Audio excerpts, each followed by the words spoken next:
Hello friend, मैं वरुण सिंह आप लोगों का बहुत बहुत स्वागत करता हूं डाउट डिस्ट्रॉयर क्लासेस में। फ्रेंड, कॉन्स्टिट्यूशन मेड इजी का ये तीसरा लेक्चर है और तीसरे लेक्चर में जैसा कि मैंने बोला था आप लोग को, आज हम लोग समझेंगे फेडरल सिस्टम को। चूँकि इंडिया फेडरल सिस्टम पे काम करता है तो हमें ये जानना ज़रूरी है कि आखिर फेडरल सिस्टम क्या है, उसकी डेफिनेशंस क्या हैं, उसके मेरिट्स क्या हैं फेडरल सिस्टम की। तो आज हम लोग अपना वीडियो रखेंगे फेडरल सिस्टम पे ही, ठीक है। तो देखिए, फेडरल सिस्टम को अगर समझना है तो जो हमारे पॉलिटिकल साइंटिस्ट हुए ना, वो गवर्नमेंट के सिस्टम को दो पार्ट में डिवाइड किए, एक यूनिटरी सिस्टम में और एक फेडरल सिस्टम में। और ये डिवीज़न का जो बेसिस था वो बेसिस क्या था कि सेंट्रल गवर्नमेंट और रीजनल गवर्नमेंट के बीच क्या रिलेशन है ना, उस रिलेशन के बेसिस पे उन्होंने फेडरल सिस्टम और यूनिटरी सिस्टम नाम दिया सिस्टम ऑफ गवर्नमेंट को। देखिए, यूनिटरी सिस्टम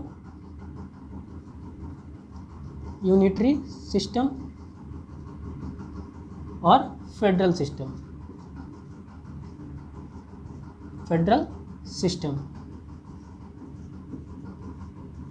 ठीक है। अब डिवीजन का बेसिस क्या है कि यूनियन गवर्नमेंट यानी सेंट्रल गवर्नमेंट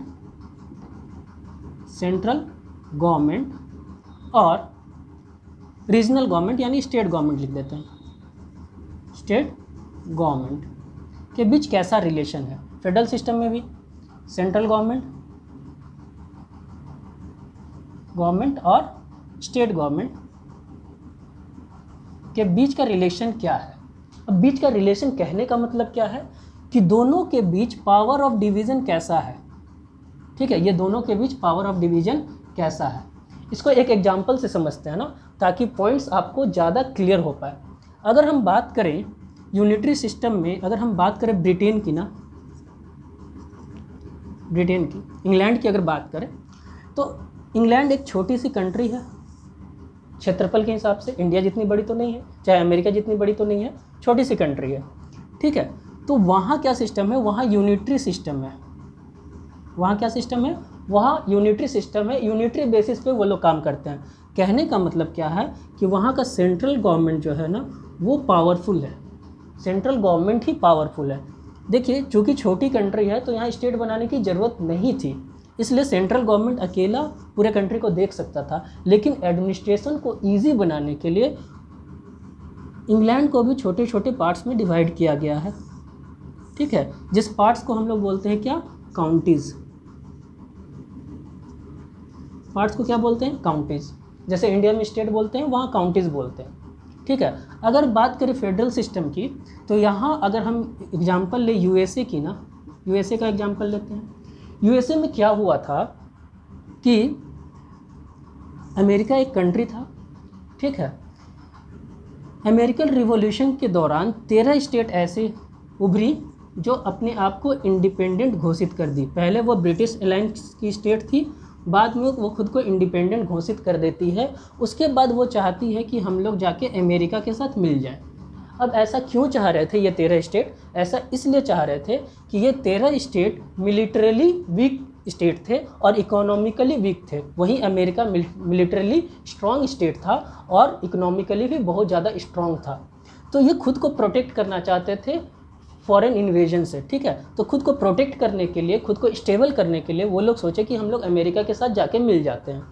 अब जब ये अमेरिका के साथ मिले ना, तो एक एग्रीमेंट के थ्रू मिले। अमेरिका के साथ जब मिलते हैं ये, तो एक एग्रीमेंट के थ्रू मिले, ठीक है। और उसके बाद ये सारे स्टेट जब अमेरिका के साथ मिल गए तो अमेरिका भी एक क्या बन गया, फेडरल कंट्री, और उसका नाम पड़ा क्या, यूनाइटेड स्टेट। बहुत सारे स्टेट क्या हुए, यूनाइट हुए, इसीलिए इसका नाम पड़ गया क्या, यूनाइटेड स्टेट्स ऑफ अमेरिका। तो पहले कितने स्टेट्स थे, 13 स्टेट थे, ठीक है। अगर करेंट सिनेरियो में देखें ना, तो अब कितने हो गए हैं, 50 स्टेट हो गए हैं टोटल अमेरिका के अंदर, ठीक है। अब ये 13 स्टेट टुकड़ों में बट के टोटल कितने हो गए हैं, 50। पहले कितने थे, 13 थे शुरुआत में, ठीक है। तो ये एक एग्रीमेंट के थ्रू मिले हैं। तो फेडरल सिस्टम क्या होता है, जब कोई एग्रीमेंट के थ्रू मिलता है किसी एक कंट्री के साथ, ठीक है, और पावर का डिवीज़न होता है, जहाँ पावर डिवाइडेड होता है सेंट्रल गवर्नमेंट के बीच और स्टेट गवर्नमेंट के बीच, उस सिस्टम को हम लोग फेडरल सिस्टम बोलते हैं। अब पावर का डिवीज़न कैसे होता है यहाँ पे, और यहाँ पे पावर ऑफ डिवीज़न का मतलब क्या है, यहाँ काउंटीज़ को क्या पावर रहेंगी और सेंट्रल गवर्नमेंट के पास क्या पावर रहेंगी। यहाँ सेंट्रल गवर्नमेंट के पास क्या पावर रहेंगे और ये जो स्टेट्स हैं उसके पास क्या पावर रहेंगे, ठीक है। इसी में थोड़ा सा डिफरेंस है, जो एक को यूनिटरी सिस्टम बनाता है और एक को फेडरल सिस्टम बनाता है। बात करें अगर इंग्लैंड की, ब्रिटेन की, तो वहाँ भी एक कॉन्स्टिट्यूशन है, चूँकि वहाँ रिटन कॉन्स्टिट्यूशन नहीं है लेकिन अनरिटन कॉन्स्टिट्यूशन तो है, ठीक है। अब सेंट्रल जो गवर्नमेंट, जो ब्रिटेन का सेंट्रल गवर्नमेंट है, इंग्लैंड का जो सेंट्रल गवर्नमेंट है, वो अपना पावर कहाँ से डिराइव करता है, तो वो अपना पावर डिराइव करता है कॉन्स्टिट्यूशन से। कॉन्स्टिट्यूशन उसको पावर देती है सेंट्रल गवर्नमेंट को, और उसी पावर का यूज करते हुए वो पूरी देश की सत्ता को चलाता है, ठीक है। लेकिन वहाँ जो काउंटीज़ है ना, वो पावर जनरेट करता है कहाँ से, सेंट्रल गवर्नमेंट से। वहाँ की काउंटीज़ पावर कहाँ से जनरेट करती है, सेंट्रल गवर्नमेंट अपना पावर को डाइल्यूट करके काउंटीज़ को देता है। यानी यहाँ की जो काउंटीज़ है वो पूरी तरह से किस पे डिपेंडेंट है, सेंट्रल गवर्नमेंट के ऊपर डिपेंडेंट है। यानी सेंट्रल गवर्नमेंट जो भी निर्देश देंगे काउंटीज़ को वो निर्देश को पूरा करना पड़ेगा, because counties are dependent on the central government, because the power is diluted by the central government and given to the counties. So counties are totally dependent on the central government, right. Now अब यहाँ क्या system है, देखिए, यहाँ central government अपना power तो constitution से derive कर रहा है, लेकिन यहाँ की जो स्टेट्स हैं, जो काउंटीज़ है, वो अपना पावर कहाँ से डिराइव कर रही है, सेंट्रल गवर्नमेंट से। लेकिन अगर बात करें यूएसए की फेडरल सिस्टम की, तो फेडरल सिस्टम में क्या है, यहाँ भी एक कॉन्स्टिट्यूशन है, अमेरिका का भी एक कॉन्स्टिट्यूशन है। तो जो सेंट्रल गवर्नमेंट होती है ना अमेरिका की, वो अपना पावर कहाँ से डिराइव करती है, डायरेक्टली कॉन्स्टिट्यूशन से, ठीक है। और जो स्टेट गवर्नमेंट्स होती है ना, वो भी अपना पावर कहाँ से डिराइव करती है, स्टेट गवर्नमेंट्स, वो भी अपना पावर कहाँ से डिराइव करती है, कॉन्स्टिट्यूशन से।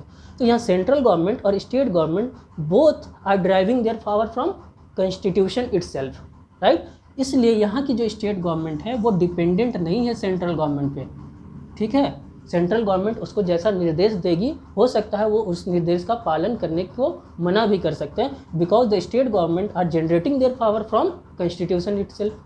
कॉन्स्टिट्यूशन ही उसको पावर दे रहा है, और जैसा कॉन्स्टिट्यूशन में लिखा हुआ है स्टेट गवर्नमेंट्स उसी के अकॉर्डिंग काम करेगा। पर यहाँ सिनेरियो डिफरेंट था। तो ये जो बेसिक डिफरेंस है ना, वो बनाता है यूनिटरी सिस्टम को और फेडरल सिस्टम को। दूसरा जो बेसिक डिफरेंस है, बेसिक डिफरेंस पहले आपको समझा देते हैं, उसके बाद हम लोग फेडरल सिस्टम पे आएंगे। दूसरा जो बेसिक डिफरेंस है वो ये है कि यहाँ सिंगल गवर्नमेंट पाया जाता है, ठीक है। यूनिटरी सिस्टम में सिंगल गवर्नमेंट होता है जो कि सेंट्रल गवर्नमेंट होता है, और वही सबसे ज़्यादा पावरफुल होता है, वही सारी चीज़ों को कंट्रोल करता है, सारे एडमिनिस्ट्रेशन को चलाता है, ठीक है। लेकिन अगर फेडरल सिस्टम को देखा जाए तो फेडरल सिस्टम में डुअल गवर्नमेंट देखने को मिलता है, डुअल गवर्नमेंट देखने को मिलता है, एक सेंट्रल लेवल पे और एक स्टेट लेवल पे। अगर बात करें इंडिया की, तो आपको पता होगा कि हमारे सेंट्रल पे भी एक गवर्नमेंट है, सेंट्रल गवर्नमेंट है, जो अभी बीजेपी की गवर्नमेंट है, और मोदी जी हमारे प्राइम मिनिस्टर हैं। और अगर स्टेट की बात की जाए तो आप देखिए, झारखंड को देखिए, बिहार को देखिए, उत्तर प्रदेश को देखिए, हर स्टेट में अलग अलग चीफ मिनिस्टर्स हैं, है ना। तो देखिए, सेंट्रल पे भी हमको एक गवर्नमेंट देखने को मिल रही है सेंट्रल लेवल पे, और स्टेट लेवल पे भी हमको स्टेट गवर्नमेंट देखने को मिल रही है, और दोनों अपने अपने क्षेत्र में पावरफुल हैं। दोनों का डिवीज़न ऑफ पावर दे दिया गया है, दोनों को पावर डिवाइड कर दिया गया है कॉन्स्टिट्यूशन में, ठीक है। उसके ऊपर हम आएंगे, शेड्यूल 7 में पावर का डिवीज़न है, शेड्यूल 7 जब हम समझाएंगे तो उसके ऊपर आएंगे। लेकिन फिलहाल ये समझिए कि दोनों पावर डिराइव कर रहे हैं कॉन्स्टिट्यूशन से, और दोनों अपने अपने क्षेत्र में पावरफुल हैं। जहाँ सेंट्रल गवर्नमेंट का ज्यूरिडिक्शन पूरे कंट्री में लगता है, इंडिया में या यूएसए में, जहाँ सेंट्रल गवर्नमेंट का ज्यूरिडिक्शन पूरे कंट्री में लगता है, वही स्टेट गवर्नमेंट का ज्यूरिडिक्शन उस पर्टिकुलर स्टेट में लगता है जिस स्टेट की गवर्नमेंट होती है। जैसे एग्जांपल झारखंड, अगर झारखंड की बात करें तो झारखंड गवर्नमेंट का जो ज्यूरिडिक्शन होगा वो कहाँ लगेगा, सिर्फ झारखंड में लगेगा, अदर स्टेट्स में नहीं लग सकते। उसी तरह बिहार का जो ज्यूरिडिक्शन होगा, बिहार गवर्नमेंट की जो ज्यूरिडिक्शन होगी, वो कहाँ लगेगी, सिर्फ बिहार में लगेगी, other part of the state में नहीं लगेगी, दूसरे स्टेट में नहीं लगेगी। क्लियर है। लेकिन सेंट्रल गवर्नमेंट का जो ज्यूरिडिक्शन है ना, वो पूरे कंट्री में लगेगा उसका ज्यूरिडिक्शन। अब ज्यूरिडिक्शन कहने का मतलब क्या है कि सेंट्रल गवर्नमेंट भी लॉज बनाती है सेंट्रल लेवल पे, और स्टेट गवर्नमेंट भी लॉज बनाती है स्टेट लेवल पे। सेंट्रल गवर्नमेंट जो लॉ बनाती है ना, वो पूरे कंट्री के लिए बनाती है, और जो स्टेट गवर्नमेंट लॉ बनाती है वो सिर्फ उस पर्टिकुलर स्टेट के लिए बनाती है जिस स्टेट की गवर्नमेंट उस लॉ को बना रही है। फॉर एग्जांपल, अगर बात करें बिहार की अगर बात करें तो बिहार में लिकर बंद है, लिकर यानी दारू बंद है बिहार में। तो बिहार की गवर्नमेंट थी, जो बिहार का स्टेट लेजिस्लेटिव असेंबली था, उन्होंने एक लॉ बनाया और लॉ के थ्रू बिहार में लिकर को बैन कर दिया। अब जो जुरिडिक्शन है कि लिकर अगर बिहार में बंद है तो सिर्फ बिहार में ही बंद होगा, क्योंकि बिहार गवर्नमेंट ने उस लॉ को बनाया है, वो झारखंड में बंद नहीं होगा। यानी उस लॉ का जो जुरिडिक्शन है वो बिहार तक ही सीमित है, वो झारखंड में नहीं आ सकता उसका जुरिडिक्शन। क्लियर है? तो स्टेट के पास भी ये पावर होता है कि वो अपने स्टेट के लिए लॉ बनाए, और सेंट्रल गवर्नमेंट के पास पावर होता है कि वो पूरे कंट्री के लिए लॉ बनाए। तो पावर ऑफ डिवीजन हम लोग को दिया गया है शेड्यूल 7 ऑफ द कॉन्स्टिट्यूशन में। ठीक है, इतना दूर तक आप लोग को क्लियर होगा कि यूनिटरी सिस्टम और फेडरल सिस्टम में बेसिक डिफरेंस क्या है। These are the basic difference. हम लोग डिफरेंस पे आएंगे लास्ट में। फेडरल सिस्टम जब पूरा समझ लेंगे उसके बाद हम डिफ्रेंशिएट करेंगे यूनिटरी सिस्टम को और फेडरल सिस्टम को, उस समय पॉइंट्स आपको और ज़्यादा क्लियर होगी। लेकिन यहाँ तक अगर आपके पॉइंट्स क्लियर है तो वेल एंड गुड, हम लोग आगे बढ़ते हैं ना, आगे बढ़ते हैं।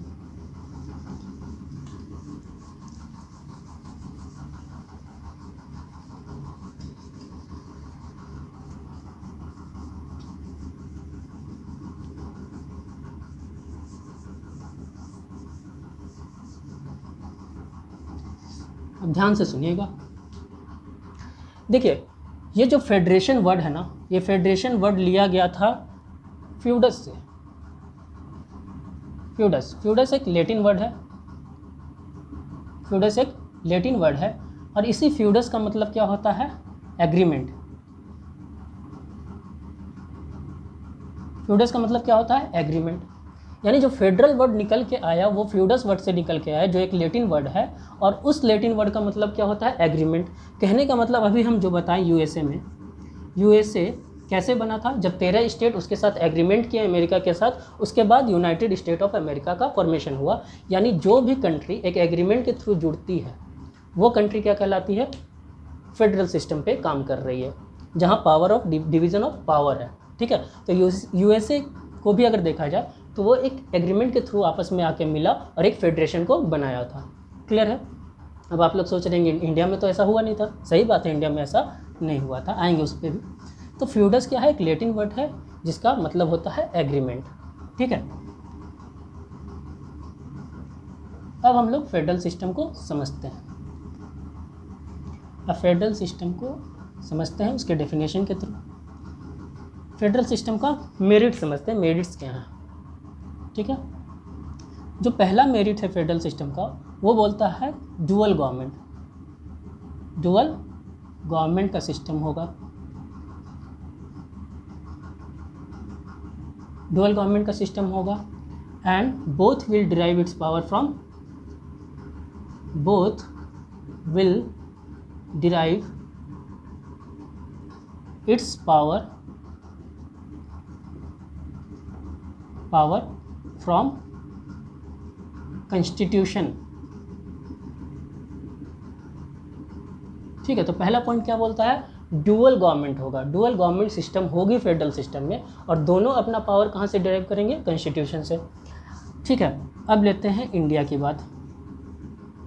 इंडिया को अगर देखा जाए तो यहाँ भी सेंट्रल लेवल पे हमको गवर्नमेंट मिलता है, सेंट्रल लेवल पे हमको गवर्नमेंट मिलता है, और स्टेट लेवल पे भी गवर्नमेंट है।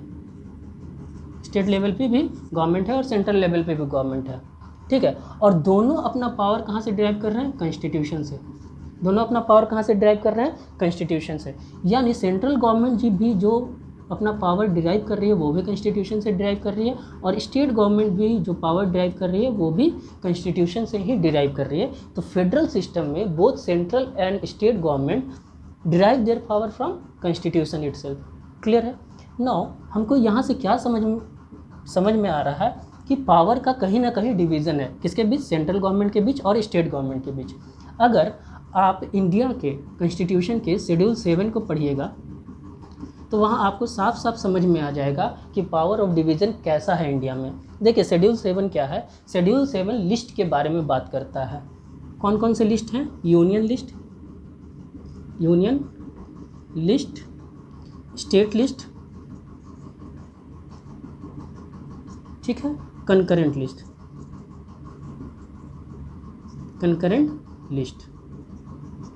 ठीक है, अब ये लिस्ट है क्या, इसको थोड़ा सा समझते हैं। देखिए, यूनियन लिस्ट में बहुत सारे सब्जेक्ट मेंशन्ड हैं, बहुत सारे सब्जेक्ट मेंशन्ड हैं, ठीक है। उसके ऊपर कानून कौन बना सकता है? सिर्फ यूनियन गवर्नमेंट ही उसके ऊपर कानून बना सकता है। अब सब्जेक्ट का मतलब क्या हुआ? जैसे एग्जाम्पल, अगर डिफेंस पे कोई लॉ बनाना है, डिफेंस के ऊपर कोई लॉ बनाना है, तो डिफेंस एक क्या है? सब्जेक्ट है जो कि यूनियन लिस्ट में है। तो डिफेंस पे भी कोई भी लॉ बनाना है तो वो कौन बनाएगी? यूनियन गवर्नमेंट बनाएगी। उसी तरह कम्युनिकेशन के ऊपर कोई भी लॉ बनाना है तो वो भी यूनियन लिस्ट का सब्जेक्ट है कम्युनिकेशन, उसके ऊपर कोई भी लॉ बनाना है तो कौन बनाएगी? सेंट्रल गवर्नमेंट बनाएगी। उसी तरह फॉरेन अफेयर्स को लेके अगर कोई लॉ बनाना है तो वो भी यूनियन लिस्ट के अंदर शामिल है, तो उस पर भी लॉ कौन बना सकती है? सिर्फ और सिर्फ यूनियन गवर्नमेंट बना सकती है। स्टेट इन सब्जेक्ट पे लॉ नहीं बना सकता। स्टेट यूनियन लिस्ट यानी यूनियन के सब्जेक्ट पे लॉ नहीं बना सकता। क्लियर है? उसी तरह रेलवे हो गया, रेलवे भी यूनियन लिस्ट यानी यूनियन के सब्जेक्ट का ही मुद्दा है, यानी रेलवे पे भी अगर लॉ बनाना हुआ तो कौन बनाएगा? यूनियन ही बनाएगा, सेंट्रल गवर्नमेंट ही बनाएगी, पार्लियामेंट ही बनाएगी। तो इसी तरह बहुत सारा लिस्ट दे दिया गया है, ठीक है। और लिस्ट में सब्जेक्ट को डिवाइड कर दिया गया कि हाँ भाई ये यूनियन लिस्ट का सब्जेक्ट है, इस पर सिर्फ यूनियन ही लॉ बना सकती है, स्टेट उसके ऊपर लॉ नहीं बना सकता, ठीक है। जो नेशनल इंपॉर्टेंस का सब्जेक्ट है ना, वो दे दिया गया है यूनियन को। जो पूरे नेशन के लिए इम्पॉर्टेंट है वो दे दिया गया है यूनियन को। ऐसे सब्जेक्ट जिस पे लॉ बने तो पूरे कंट्री में एक तरह से इम्प्लीमेंट हो, ठीक है, पूरे कंट्री में एक तरह से इम्प्लीमेंट होने के लिए ही यूनियन लिस्ट में ऐसे सब्जेक्ट दिए गए हैं जो नेशनल इम्पॉर्टेंस का है।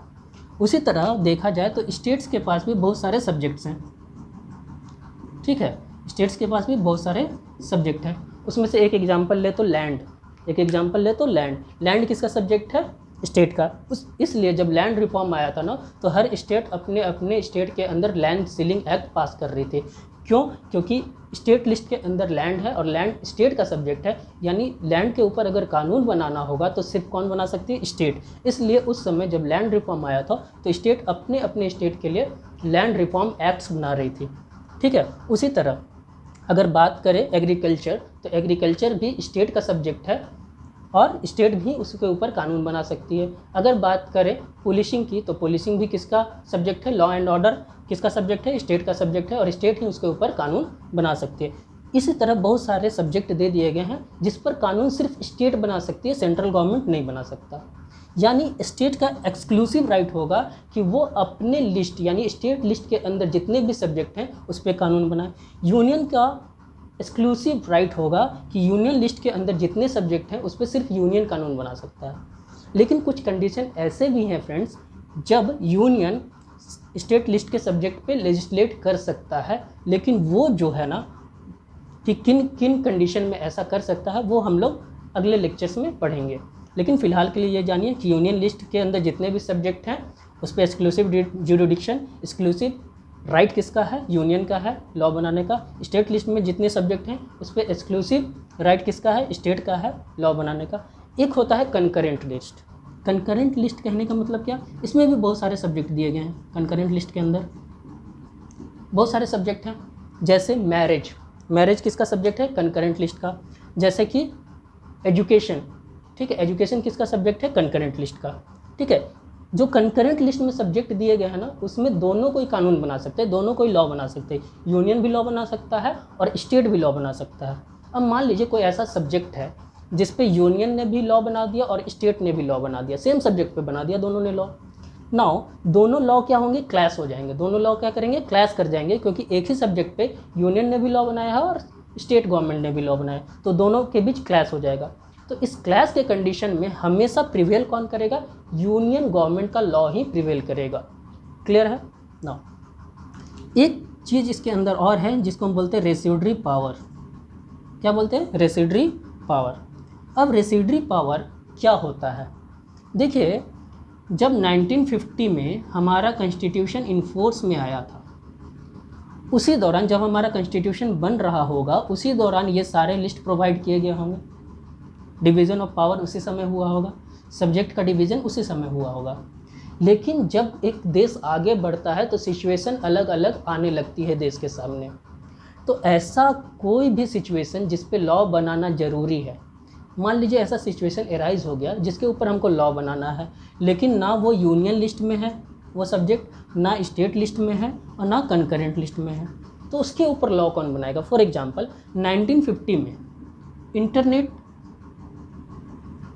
इंटरनेट का चलन उतना ज़्यादा नहीं था, लेकिन अगर प्रेजेंट सिनेरियो में देखें तो इंटरनेट का चलन बहुत ज़्यादा है। इंटरनेट का चलन बहुत ज़्यादा है। 1990 से इंटरनेट का चलन बढ़ना स्टार्ट हुआ बहुत ज़्यादा, और करंट सिनेरियो में देखें तो इंटरनेट का चलन बहुत ज़्यादा है अब, और इंटरनेट पे भी अब क्राइम्स होने लगे हैं। बहुत पहले से क्राइम्स होना स्टार्ट हो चुके हैं इंटरनेट के ऊपर भी।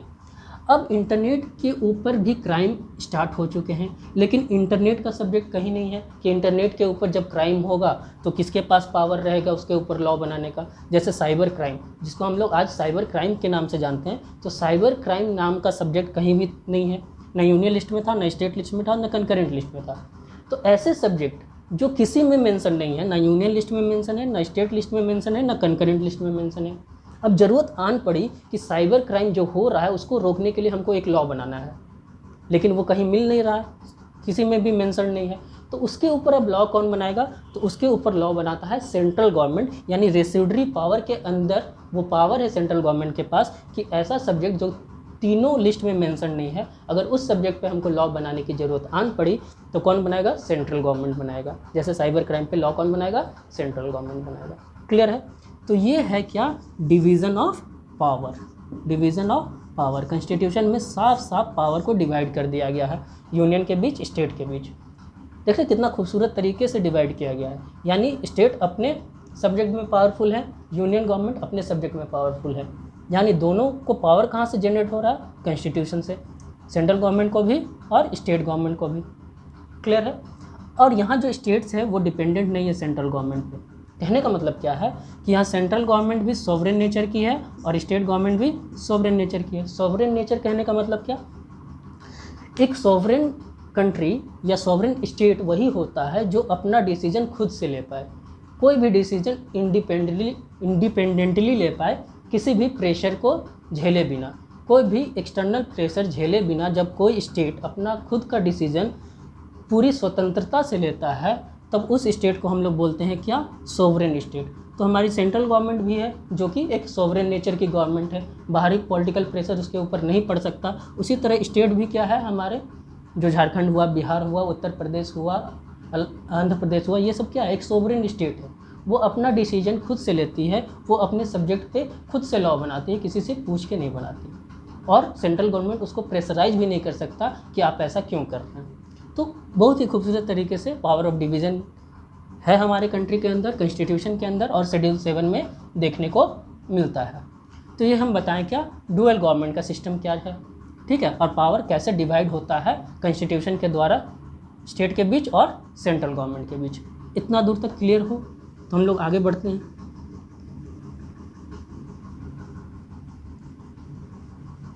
अब डुअल गवर्नमेंट का हम लोग सिस्टम देखें।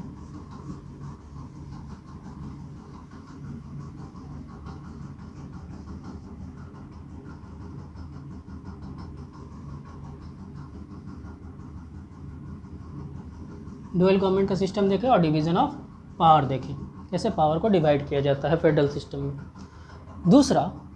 दूसरा पॉइंट क्या है? कॉन्स्टिट्यूशन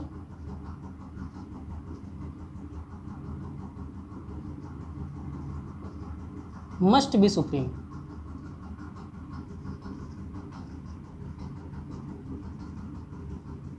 कॉन्स्टिट्यूशन का सुप्रीम होना बहुत ज़रूरी है फेडरल सिस्टम में। अब कॉन्स्टिट्यूशन का सुप्रीम होना क्यों बहुत ज़रूरी है फेडरल सिस्टम में, इस बात को समझते हैं। देखिए, अगर हम फेडरल सिस्टम की बात करें तो हमको डुअल गवर्नमेंट देखने को मिलता है, अभी हम लोग समझें ना। कॉन्स्टिट्यूशन का सुप्रीम होना क्यों ज़रूरी है? क्योंकि कॉन्स्टिट्यूशन ही पावर देता है किसको? सेंट्रल गवर्नमेंट को और स्टेट गवर्नमेंट को। सेंट्रल गवर्नमेंट को और स्टेट गवर्नमेंट को कॉन्स्टिट्यूशन ही पावर देता है, ठीक है। Constitution must be supreme and written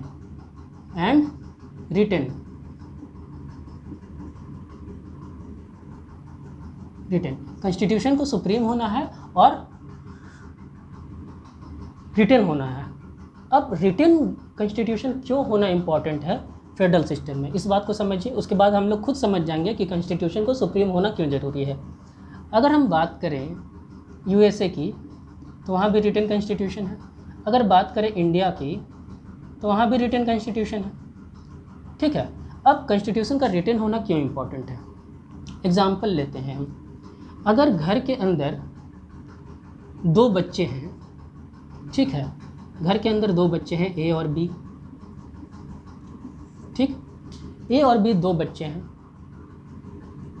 ठीक, और पेरेंट्स हैं, ठीक है।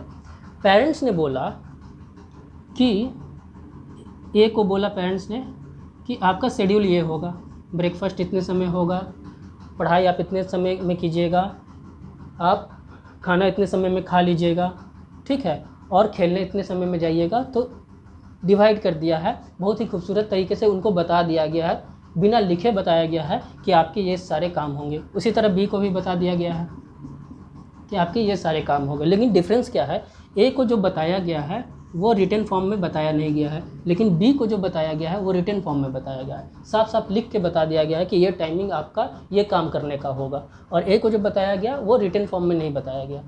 ठीक है, तो जब पेरेंट्स आते हैं तो बी को देखते हैं कि वो ठीक तरीके से काम कर रहा है, जैसा लिखा हुआ है उस हिसाब से काम कर रहा है। लेकिन जब ए को देखते हैं तो वो उस तरह से काम नहीं कर रहा होता। तो पेरेंट्स ए से पूछते हैं, भाई आप इस तरह से काम क्यों नहीं कर रहे हो? तो ए बोलता है, कहाँ लिखा हुआ है, ऐसा तो कहीं लिखा हुआ नहीं है कि हमको इसी तरह से काम करना है। आपका सिर्फ एक डायरेक्शन था, लेकिन रिटन फॉर्म में तो था नहीं, इसलिए हम उस तरह से काम नहीं कर पा रहे हैं। ठीक है, तो एक डिफरेंसेस क्रिएट हो गया ए और बी के बीच। ठीक है, तो उसी तरह अगर कॉन्स्टिट्यूशन लिखा हुआ है, अगर कॉन्स्टिट्यूशन में साफ साफ सारे प्रोविज़न लिखे हुए हैं, तो सेंट्रल गवर्नमेंट भी उसी के अनुसार काम करेगी और स्टेट गवर्नमेंट भी उसी के अनुसार काम करेगी, और दोनों के बीच जो क्लैश है वो क्लैश होने की संभावना बहुत कम रहेगी, क्योंकि डिवीज़न ऑफ पावर साफ साफ दिया हुआ है। कहाँ? शेड्यूल 7 में। जब डिवीज़न ऑफ पावर साफ साफ लिख के दिया गया हुआ है, सारे प्रोविज़न कॉन्स्टिट्यूशन के अंदर साफ साफ लिख के दिए हुए हैं, अब बहुत ही इलोबरेटेड फॉर्म में दिए हुए हैं, तो कन्फ्यूज़न एराइज होने की समस्या जो है वो बहुत कम हो जाती है, और सेंट्रल गवर्नमेंट और स्टेट गवर्नमेंट के बीच जो क्लैश है, क्लैश होने की संभावना बहुत कम हो जाती है। इसलिए रिटन कॉन्स्टिट्यूशन का होना बहुत ज़रूरी है। ठीक है, और कॉन्स्टिट्यूशन का सुप्रीम होना इसलिए ज़रूरी है कि जो सेंट्रल गवर्नमेंट है और स्टेट गवर्नमेंट है वो कॉन्स्टिट्यूशन को फॉलो कर पाएँ, दोनों कॉन्स्टिट्यूशन को फॉलो करके ही अपना सारा काम कर पाएँ, इसलिए कॉन्स्टिट्यूशन का सुप्रीम होना ज़रूरी है। अगर कॉन्स्टिट्यूशन सुप्रीम नहीं होगा तो न सेंट्रल गवर्नमेंट कॉन्स्टिट्यूशन को मानेगी, न स्टेट गवर्नमेंट मानेगी। क्योंकि अगर परिवार के अंदर कोई ऐसा व्यक्ति ना हो जिसकी इज्जत हर कोई करता हो, जिसका बात हर कोई मानता हो, तो फिर वो परिवार अच्छे से चल नहीं पाता, उस परिवार में हमेशा क्लैश होते रहता है। क्यों? क्योंकि एक हायर अथॉरिटी नहीं है जिसकी बात हर कोई मान रहा है। उसी तरह कॉन्स्टिट्यूशन की बात अगर सेंट्रल गवर्नमेंट भी माने और स्टेट गवर्नमेंट भी माने, तो दोनों कोऑपरेटिव तरीके से चल पाएंगे, और दोनों के बीच जो क्लैश होने की संभावना है ना, वो बहुत कम हो जाएगी। इसलिए कॉन्स्टिट्यूशन का सुप्रीम होना ज़रूरी है। नाउ तीसरा पॉइंट आते हैं। तीसरा पॉइंट क्या है?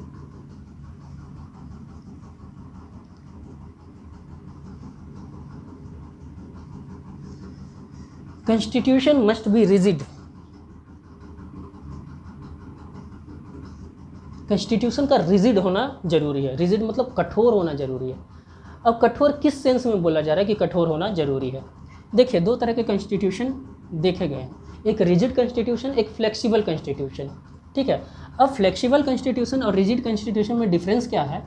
जो रिजिड कॉन्स्टिट्यूशन है ना, उसके प्रोविज़न को अमेंड करना, ठीक है, यानी कॉन्स्टिट्यूशन को अमेंड करना बहुत ही मुश्किल होता है। लेकिन जो फ्लेक्सिबल कॉन्स्टिट्यूशन है उसके प्रोविज़न को अमेंड करना बहुत ही आसान होता है। ठीक है, तो ऐसा कॉन्स्टिट्यूशन जिसके प्रोविज़न को अमेंड करना, जिसको संशोधित करना, जिस कॉन्स्टिट्यूशन को संशोधित करना काफ़ी मुश्किलों भरा हो, उसको हम लोग बोलते हैं रिजिड कॉन्स्टिट्यूशन। ठीक है, अब बोलता क्या है कि फेडरल सिस्टम में कॉन्स्टिट्यूशन का रिजिड होना ज़रूरी है, यानी कॉन्स्टिट्यूशन को आराम से बदला ना जा सके, इस बात का ध्यान रखना जरूरी है। कॉन्स्टिट्यूशन को आराम से अमेंड ना किया जा सके, इस बात का ध्यान रखना बहुत ज़रूरी है अगर फेडरल सिस्टम को अच्छे से रन करना है तो। अब ऐसा क्यों बोला जा रहा है, इसके पीछे का तर्क क्या है?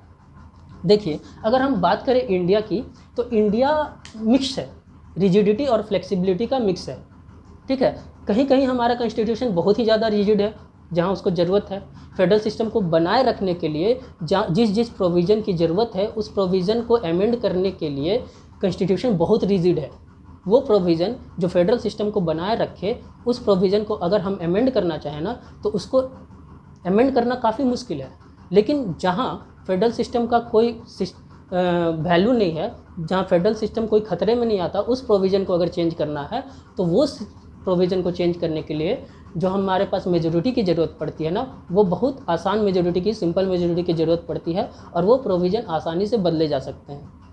लेकिन जहाँ बात आती है फेडरल सिस्टम को बनाए रखने के लिए, वो कॉन्स्टिट्यूशन के वो सारे प्रोविज़न को अगर बदलना है तो सेंट्रल गवर्नमेंट अकेले नहीं बदल सकती, स्टेट का भी साथ होना चाहिए। तो इस तरह से हमारा कॉन्स्टिट्यूशन कहीं कहीं बहुत रिजिड है और कहीं कहीं बहुत ज़्यादा फ्लेक्सिबल है। हम लोग उस टॉपिक पे आएंगे जब हम आप लोग को डिफरेंट प्रोविज़न समझाएंगे कॉन्स्टिट्यूशन का, जहाँ फेडरल सिस्टम को बनाए रखने के लिए क्या क्या प्रोविज़न है और उसको किस तरह से बदला जा सकता है, किस तरह से अमेंड किया जा सकता है। वैसे प्रोविज़न जिसको आसानी से बदला जा सकता है, आसानी से अमेंड किया जा सकता है। ठीक है, इसलिए कॉन्स्टिट्यूशन का रिजिड होना ज़रूरी है। देखिए एग्जाम्पल से हम समझाते हैं इसको आपको, ताकि चीज़ें आसानी से समझ में आ जाए। रिजिड होने का मतलब क्या है कॉन्स्टिट्यूशन का? रिजिड होने का मतलब है कि कॉन्स्टिट्यूशन आराम से अमेंड ना हो पाए। अगर हम बात करें शेड्यूल 7 की, ठीक है, तो उसमें यूनियन लिस्ट है, स्टेट लिस्ट है और कंकरेंट लिस्ट है। क्लियर है, तीनों लिस्ट है। शेड्यूल 7 के अंदर अगर कोई भी अमेंडमेंट लाना है हमारे कंट्री में, शेड्यूल 7 को अगर अमेंड करना है, कॉन्स्टिट्यूशन के शेड्यूल 7 को अमेंड करना है, तो सेंट्रल गवर्नमेंट अकेले नहीं कर सकती उस काम को। सेंट्रल गवर्नमेंट अकेले उस काम को नहीं कर सकती। जब भी शेड्यूल 7 के अंदर कोई अमेंडमेंट आएगा तो सेंट्रल गवर्नमेंट और स्टेट गवर्नमेंट को साथ साथ काम करना पड़ेगा उस अमेंडमेंट को पूरा करने के लिए। अब ऐसा क्यों है, इसके पीछे तर्क क्या है? सपोज़ करें कि अगर सेंट्रल गवर्नमेंट के पास ही पावर हो सारा कि वो शेड्यूल 7 को चेंज कर सकती है, स्टेट के पास कुछ पावर ही नहीं हो, तो सेंट्रल गवर्नमेंट क्या करेगी?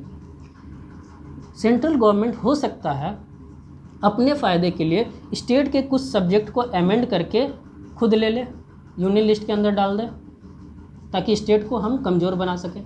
ऐसा हो सकता है ना? अगर सेंट्रल गवर्नमेंट के पास ही पावर है शेड्यूल 7 को चेंज करने का, तो हो सकता है स्टेट लिस्ट के बहुत सारे सब्जेक्ट सेंट्रल अपने अंदर ले ले, यानी यूनियन लिस्ट में ले ले, और स्टेट उस कंडीशन में क्या हो जाएगा? कमज़ोर हो जाएगा, और सेंट्रल गवर्नमेंट अपना मनमानी चलाएगा फिर स्टेट के ऊपर। इसलिए फेडरल सिस्टम को बनाए रखने के लिए ये कहा गया है कि नहीं, सेंट्रल गवर्नमेंट अकेले चाहेगी तो शेड्यूल 7 को अमेंड नहीं कर सकती, उसमें उसका साथ चाहिए। किसको? स्टेट गवर्नमेंट का साथ चाहिए ही चाहिए। जब तक स्टेट गवर्नमेंट एग्री नहीं करेगी तब तक सेंट्रल गवर्नमेंट अकेले शेड्यूल 7 को चेंज नहीं कर सकती।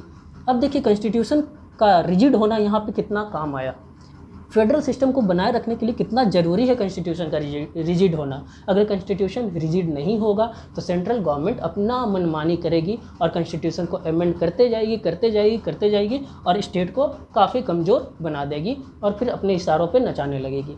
इसलिए कॉन्स्टिट्यूशन का रिजिड होना ज़रूरी है फेडरल सिस्टम में। क्लियर है? चलिए आगे बढ़ते हैं।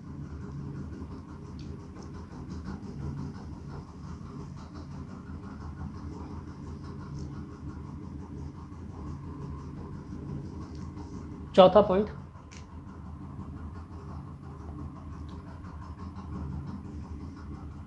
Powerful and independent judiciary. ठीक है, चौथा पॉइंट क्या बोल रहा है कि अगर फेडरल सिस्टम को बनाए रखना है तो हमको एक पावरफुल और इंडिपेंडेंट जुडिशरी चाहिए। ठीक है, अगर बात करें इंडिया की, तो इंडिया में जो पावरफुल और इंडिपेंडेंट जुडिशरी है वो कौन है? सुप्रीम कोर्ट है, हाई कोर्ट।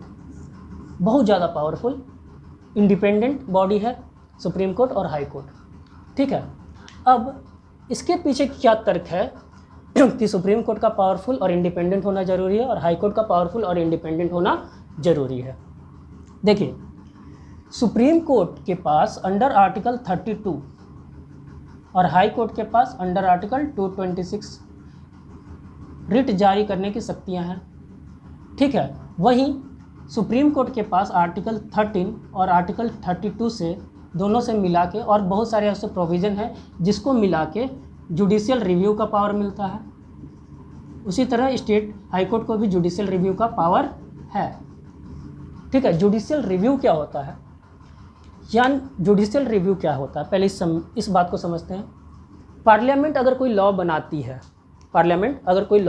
है, लॉ को पास करती है, कोई एक्ट बन जाता है, उसके बाद जुडिशियरी उस एक्ट को रिव्यू कर सकता है, क्या वो एक्ट फेयर है या फेयर नहीं है, क्या वो एक्ट यहाँ के लोगों के लिए अच्छा है या बुरा है। जुडिशियरी उस पर जुडिशियल रिव्यू ले सकती है। अगर उसको लगता है कि ये एक्ट पीपल इंटरेस्ट में नहीं है तो उस एक्ट को नल एंड वॉइड कर सकती है। तो यहाँ कहीं ना कहीं पार्लियामेंट की शक्ति थोड़ा कंप्रोमाइज़ होती है, पार्लियामेंट अपनी हद में रहकर ही काम कर सकती है। इसलिए जुडिशियरी का इंडिपेंडेंट होना ज़रूरी है और पावरफुल होना ज़रूरी है। पहला पॉइंट तो ये। दूसरा पॉइंट ये है कि यहाँ सेंट्रल गवर्नमेंट भी है और यहाँ स्टेट गवर्नमेंट भी है, और जहाँ दो भाई होंगे कभी ना कभी दोनों के बीच क्लैश होगा।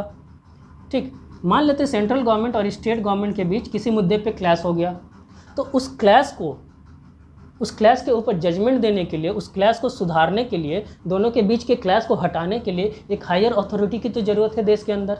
और वो हायर अथॉरिटी इंडिया के अंदर कौन है? Supreme court. कौन है? Supreme court. जब भी सेंट्रल और स्टेट गवर्नमेंट के बीच कोई भी क्लैश होता है, सुप्रीम कोर्ट उस क्लैश को ख़त्म करती है, अपना जजमेंट देके उस क्लैश को ख़त्म करती है। ठीक है। नाउ और क्या काम करती है जुडिशियरी? कॉन्स्टिट्यूशन के सुप्रीमेसी को बचाए रखती है। जुडिशियरी का काम क्या है? कॉन्स्टिट्यूशन का सुप्रीमेसी बचा रहे। अगर गवर्नमेंट कॉन्स्टिट्यूशन के अकॉर्डिंग काम नहीं करती है, कॉन्स्टिट्यूशन में लिखे प्रोविज़न के अकॉर्डिंग लॉ नहीं बनाती है, तो जुडिशियरी उस लॉ को क्या कर देता है? खारिज कर देता है। यानी कॉन्स्टिट्यूशन ही सबसे सुप्रीम है। इस बात का एहसास कौन दिलाता है सेंट्रल गवर्नमेंट और स्टेट गवर्नमेंट को? जुडिशियरी साफ साफ बोलता है कि अगर सेंट्रल गवर्नमेंट और स्टेट गवर्नमेंट कॉन्स्टिट्यूशन के अकॉर्डिंग काम नहीं करेगी तो हम और लॉ नहीं बनाएगी तो हम उस लॉ को क्या करेंगे? खारिज कर देंगे जुडिशियल रिव्यू लेके। ठीक है, तो कॉन्स्टिट्यूशन को सुप्रीम बनाए रखने का काम किसका है? जुडिशियरी का। ठीक है, कॉन्स्टिट्यूशन को सुप्रीम रखने का काम। ठीक है, इतना दूर समझ में आया। और कॉन्स्टिट्यूशन का जो फाइनल इंटरप्रेटर बोला जाता है वो भी बोला जाता है किसको? सुप्रीम कोर्ट को। Supreme court is the final interpreter of the constitution. यानी कॉन्स्टिट्यूशन में जो लिखे प्रोविज़न है उसका अर्थ निर्धारित कौन करता है? Supreme court. और वो सुप्रीम कोर्ट जो अर्थ निर्धारित कर दिया वही फाइनल माना जाता है। उस अर्थ के ऊपर और कोई अर्थ नहीं हो सकता। क्लियर है? इसलिए फेडरल सिस्टम में जुडिशियरी का पावरफुल होना बहुत ज़रूरी है। क्लियर है? नाउ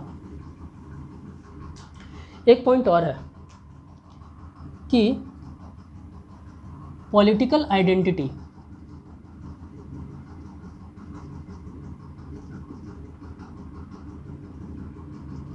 आइडेंटिटी होना चाहिए सेंट्रल गवर्नमेंट का भी और स्टेट गवर्नमेंट का भी। पॉलिटिकल आइडेंटिटी कहने का मतलब क्या है कि पॉलिटिक्स में एक्टिव होने चाहिए और वो इलेक्शन के थ्रू आने चाहिए। सेंट्रल गवर्नमेंट भी और स्टेट गवर्नमेंट भी। जैसे अगर हम बात करें, सेंट्रल गवर्नमेंट जब भी फॉर्म होता है तब किसका चुनाव होता है? लोकसभा का चुनाव होता है। ठीक है, और स्टेट गवर्नमेंट जब फॉर्म करते हैं हम लोग तो स्टेट असेंबली का चुनाव होता है। इसको हिंदी में लोकसभा का चुनाव बोलते हैं और इसको विधानसभा का चुनाव बोलते हैं। देश के अंदर दो तरह के चुनाव होते हैं, लोकसभा का चुनाव और विधानसभा का चुनाव। लोकसभा का चुनाव होता है उस समय हम क्या चुनते हैं? प्राइम मिनिस्टर, स्टेट इंडिया का प्राइम मिनिस्टर चुनते हैं। ठीक है, डायरेक्टली नहीं चुनते, इनडायरेक्टली चुनते हैं। प्राइम मिनिस्टर का भी इलेक्शन जो होता है वो इनडायरेक्ट होता है, जैसे कि हमारे प्रेसिडेंट साहब का होता है। ठीक है, तो पीएम चुनते हैं लोकसभा के चुनाव में। और जो स्टेट असेंबली का चुनाव है, विधानसभा का चुनाव, उसमें हम लोग क्या चुनते हैं? चीफ मिनिस्टर चुनते हैं। इनको भी इनडायरेक्टली चुनते हैं, डायरेक्टली नहीं चुनते। क्लियर है? हम लोग डायरेक्टली चुनते किसको हैं? स्टेट असेंबली के चुनाव में एमएलए को, और फिर फर्दर एमएलए चुनते हैं किसको? चीफ मिनिस्टर को। उसी तरह हम लोग लोकसभा के चुनाव में किसको चुनते हैं? सांसद को, ठीक है, सांसद को चुनते हैं, जिसको हम लोग MP बोलते हैं, मेंबर ऑफ पार्लियामेंट। और फर्दर वो फिर किसको चुनते हैं? प्राइम मिनिस्टर को।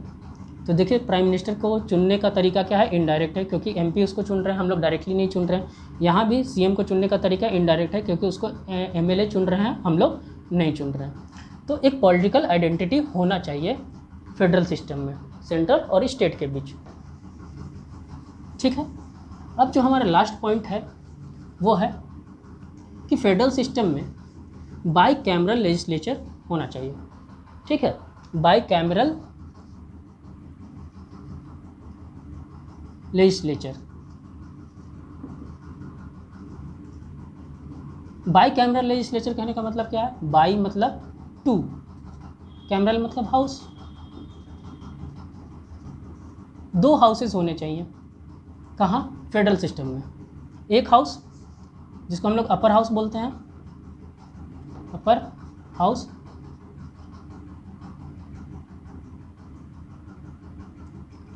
ठीक है, ये अपर हाउस। एक हाउस बोलते हैं लोअर हाउस, ठीक है। अगर बात करें USA की, तो वहाँ लोअर हाउस क्या है? House of representative. और अपर हाउस क्या है? सीनेट। अपर हाउस क्या है? सीनेट। और लोअर हाउस क्या है? House of representative. यहाँ जो सीनेट है वो किसको रिप्रेजेंट करता है? वो स्टेट को रिप्रेजेंट करता है। हर स्टेट से 2-2 मेंबर सीनेट जाते हैं और वहाँ बैठते हैं, ठीक है। यानी 50 स्टेट से सीनेट जाते हैं 2-2, हर स्टेट से 2-2, और वो सीनेट का हिस्सा बनते हैं, ठीक है। वहीं हाउस ऑफ रिप्रेजेंटेटिव का चुनाव होता है। क्लियर है? उसी तरह अगर बात करें इंडिया की, तो इंडिया के अंदर भी स्टेट को रिप्रेजेंटेशन चाहिए। हर स्टेट को रिप्रेजेंटेशन चाहिए सेंट्रल लेवल पे, तभी तो फेडरल सिस्टम वर्क करेगा। नहीं तो सेंट्रल लेवल पे स्टेट का सुनेगा कैसे कोई, ठीक है। तो स्टेट का रिप्रेजेंटेशन चाहिए सेंट्रल लेवल पे। इसलिए हम लोग का जो अपर हाउस है, जिसको हम लोग काउंसिल ऑफ स्टेट्स के भी नाम से जानते हैं, वो क्या है? राज्यसभा। और राज्यसभा में जो मेंबर्स हैं वो किसको रिप्रेजेंट करते हैं? अपने अपने स्टेट्स को रिप्रेजेंट करते हैं। पर जहाँ अमेरिका में एक स्टेट से 2 मेंबर आने की प्रथा है, वहीं इंडिया में ऐसा सिस्टम नहीं है। इंडिया में क्या है? जिस स्टेट का जितना ज़्यादा पॉपुलेशन होगा उसी रेशियो में उस स्टेट से उतने ज़्यादा मेंबर राज्यसभा में जाएंगे। जैसे उत्तर प्रदेश से सबसे ज़्यादा मेंबर राज्यसभा का हिस्सा है, क्योंकि उत्तर प्रदेश का पॉपुलेशन बहुत ज़्यादा है। उसी तरह आसाम देखिए, छोटी छोटी स्टेट देखिए, तो वहाँ पॉपुलेशन कम है, तो उनका रिप्रेजेंटेशन भी राज्यसभा में कम है। यानी प्रोपोर्शनल रिप्रेजेंटेशन है राज्यसभा में हर स्टेट का। जितना ज़्यादा पॉपुलेशन उतना ज़्यादा रिप्रेजेंटेशन राज्यसभा में, ठीक है। लोअर हाउस को देखें तो यहाँ है लोकसभा। लोअर हाउस को देखें तो यहाँ है लोकसभा, और यहाँ जो मेंबर जाते हैं वो लोगों के द्वारा चुने हुए मेंबर जाते हैं, डायरेक्टली चुने हुए मेंबर जाते हैं। यानी जो MP है वो डायरेक्ट इलेक्शन होके लोकसभा में जाते हैं, और जो राज्यसभा के MP हैं वो इनडायरेक्ट इलेक्शन के थ्रू राज्यसभा में जाते हैं, ठीक है। तो बाई कैमरल लेजिस्लेचर का होना ज़रूरी है अगर फेडरल सिस्टम को बनाए रखना है तो। क्यों ज़रूरी है? क्योंकि जो अपर हाउस होता है उसमें रिप्रेजेंटेशन किसका होता है? स्टेट्स का रिप्रेजेंटेशन होता है, ठीक है। तो स्टेट की भी बात सुनी जाए सेंट्रल लेवल पे, इसलिए बाई कैमरल लेजिस्लेचर का होना ज़रूरी है। क्लियर है? होप करता हूँ फ्रेंड आपको फेडरल सिस्टम समझ में आया होगा। अगले लेक्चर में हम लोग देखेंगे फेडरल सिस्टम और यूनिटरी सिस्टम के बीच क्या क्या डिफरेंसेस है। उस डिफरेंसेस को एक बार हम लोग जान लेंगे। उसके बाद हम लोग देखेंगे कि क्रिटिक्स क्या बोलते हैं इंडिया के फेडरल सिस्टम के बारे में। जैसे बहुत सारे क्रिटिक्स हुए, ठीक है। कोई सपोर्ट करते हैं कि इंडिया का फेडरल सिस्टम बहुत अच्छा है, कुछ लोग बोलते हैं नहीं इंडिया का फेडरल सिस्टम अच्छा नहीं है, कुछ लोग बोलते हैं कि इंडिया का फेडरल सिस्टम सू जेनरिस टाइप का है, यानी अपने तरह का फेडरलिज्म है इंडिया में। कुछ लोग बोलते हैं ये तो क्वाजी फेडरल है, यहाँ यूनिटरी बायस ज़्यादा है, ठीक है, यानी यूनियन बहुत ज़्यादा पावरफुल है, उसके कंपैरिजन में स्टेट को उतना पावर दिया ही नहीं गया है। तो बहुत सारे ऐसे क्रिटिकल बात कही गई हैं, बहुत सारे क्रिटिक्स हुए जो इसको अपोज़ किए इंडिया का फेडरल सिस्टम को। वो सारी चीज़ों को हम लोग समझेंगे अगले लेक्चर में। सबसे पहले समझेंगे दोनों के बीच डिफरेंसेस, यूनिटरी सिस्टम और फेडरल सिस्टम के बीच डिफरेंस क्या है, और उसके बाद हम लोग समझेंगे आलोचनाएँ, जो आलोचनाएँ उठती है इंडिया के फेडरल सिस्टम के बारे में। अलग अलग पॉलिटिकल साइंटिस्ट ने क्या कहा, अलग अलग जानकार लोगों ने इंडिया के फेडरल सिस्टम के बारे में क्या कहा, उन सारे चीज़ों को समझते हुए हम लोग अपना ये टॉपिक ख़त्म करेंगे। और उसके बाद जो थर्ड लेक्चर होगा, इसके बाद का लेक्चर होगा, उसमें हम लोग समझेंगे पार्लियामेंट्री सिस्टम और प्रेसिडेंशियल सिस्टम को अच्छे से समझेंगे। ठीक है, उसके डिफरेंसेस को समझेंगे। तब तक के लिए आप लोग को बहुत बहुत धन्यवाद इस चैनल से जुड़ने के लिए। अगर आपको मेरा वीडियो इन्फॉर्मेटिव लग रहा है तो आप ज़रूर कमेंट करें और सब्सक्राइब करें। मैं नेगेटिव कमेंट्स का भी उतना ही स्वागत करूंगा जितना पॉजिटिव कमेंट का स्वागत करूंगा। अगर कुछ कमियां हैं तो प्लीज़ आप मुझे बताएं, मैं उस कमियों को दूर करूंगा। और अगर आप लोग का साथ और आशीर्वाद रहा तो ये चैनल बहुत ग्रो करेगा। थैंक यू एवरीवन, नमस्कार, बेस्ट ऑफ लक।